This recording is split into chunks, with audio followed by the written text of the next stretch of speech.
Hello everyone, this is Caleb Simpson here from ZeldaDungeon.net, and you are watching our video walkthrough for The Legend of Zelda Twilight Princess. This is the 7th chapter of the walkthrough. It runs about 43 minutes and is going to be broken up into 6 videos. It covers the second dungeon of the game, the Goron Mines. Now as soon as you enter, you'll see this place is filled with lava and fire, and if you are wearing your Ordon shield or the wooden shield, then you will probably burn it up. I highly recommend that you equip the Hylian shield to use in this dungeon because it's metal and it will not burn up.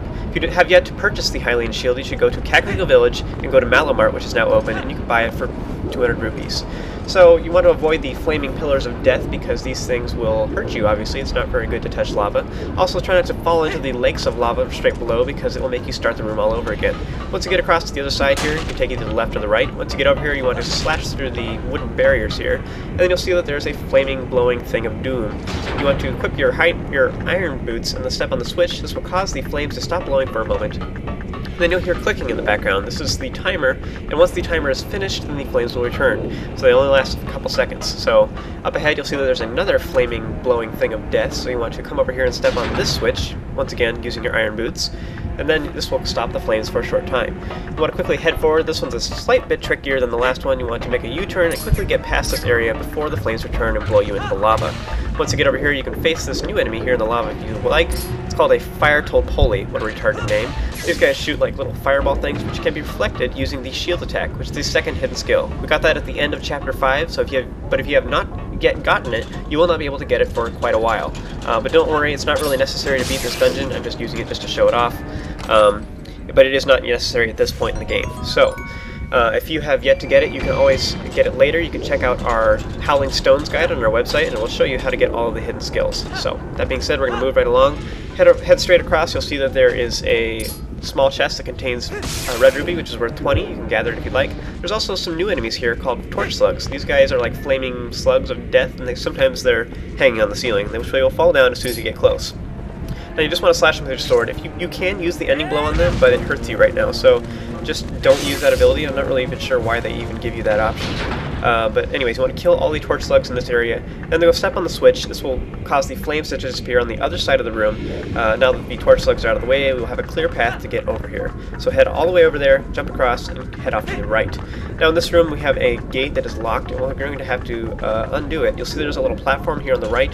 You want to jump on it and put on your iron boots in order to weigh it down. This will open up the gates. We'll be able to go through and access the next door.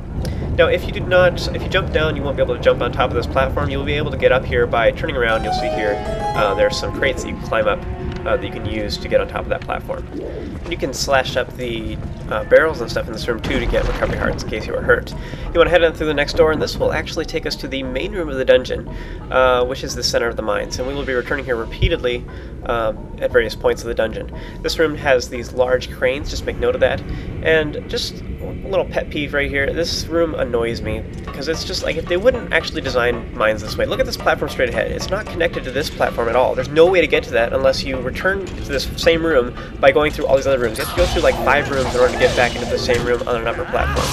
And it's right there. I don't know. Nobody would actually design mines this way. Anyways, that being said, this is just a dungeon and everything. So anyways, you want to head over to this area on the left. You'll see that there are 3 Boblins down here. You want to use regular sword slashes to defeat them, and you can, use all your hidden skills and such, such as the shield attack and the ending blow.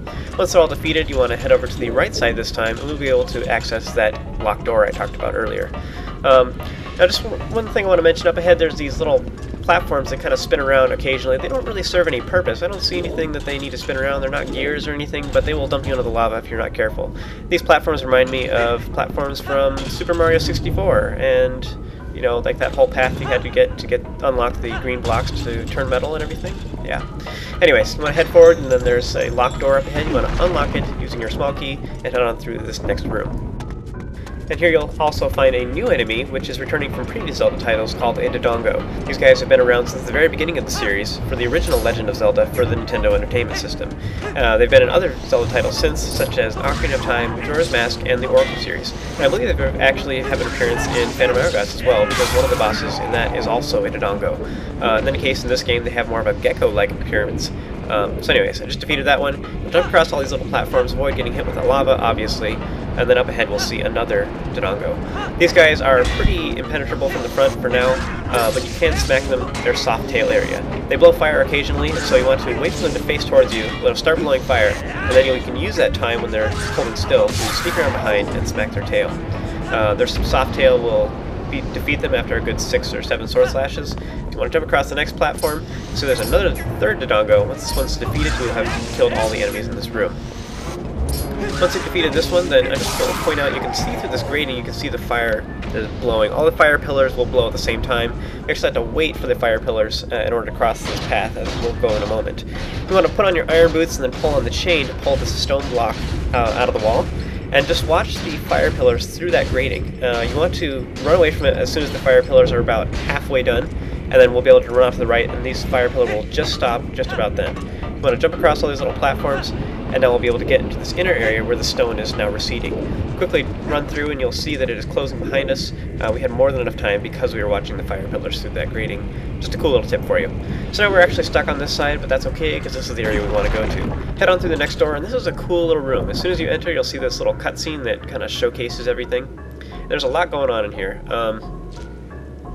But for now, you want to jump into the water, and in previous Zelda titles, you've actually been able to use the iron boots to sink underwater, and this game is no different. So you want to run forward and equip your iron boots. This will cause you to fall into the water, and you can walk along underwater. You can only hold your breath for so long. You'll see the little bar on the top left, so you want to quickly run over here and step on the switch. This will cause a magnetic field to appear on the platform right above us. We'll be able to use the magnetic field to walk around with the iron boots to get on top of the platform. Sweet. With that, you want to take off your iron boots and run through the next door. In this room, the music will change. This is to insinuate that you are safe, and up ahead you'll see one of the Goron Elders. There are actually 4 Goron Elders in total. The first one is Goron, who is the one who led us into this dungeon in the first place. This is the next one. There's 3 elders that are found inside this dungeon. So this is the first one. His name is Amoto, and this guy is kind of cool. He's like all fierce and little, and he's got like volcanoes and stuff popping out of his back and his head and stuff. He's kind of funny.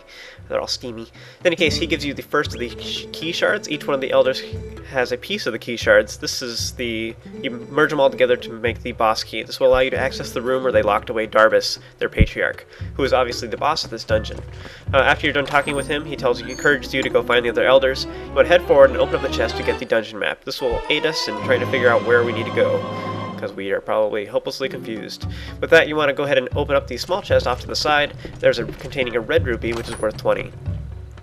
With that, you want to head over to the opposite side. There is a ladder we can climb to get up to the top level.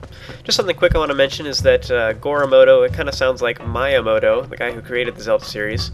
I'm not sure about the other elders, but his name sure sounds like Amoto to me. It makes me wonder if the other elders, their names have to do with the other producers and such of this game. You want to head forward, and you'll see that there is a jar or whatever that is wiggling around. You want to pick it up or slash it with your sword. This will release Ooocoo. We saw this character in the previous dungeon, and she helped us out. She's kind of like an item, basically, but you can use her to teleport out of the dungeon and return back to the same place. So, kind of a quick way to, go to town and stuff. So if you have yet to purchase the Hylian Shield, this is an excellent opportunity to go do so, because it will be useful throughout the rest of this dungeon. So that's pretty much all the time I have left for this video. Join me for the next one, and I will take us through the rest of the Goron Mines.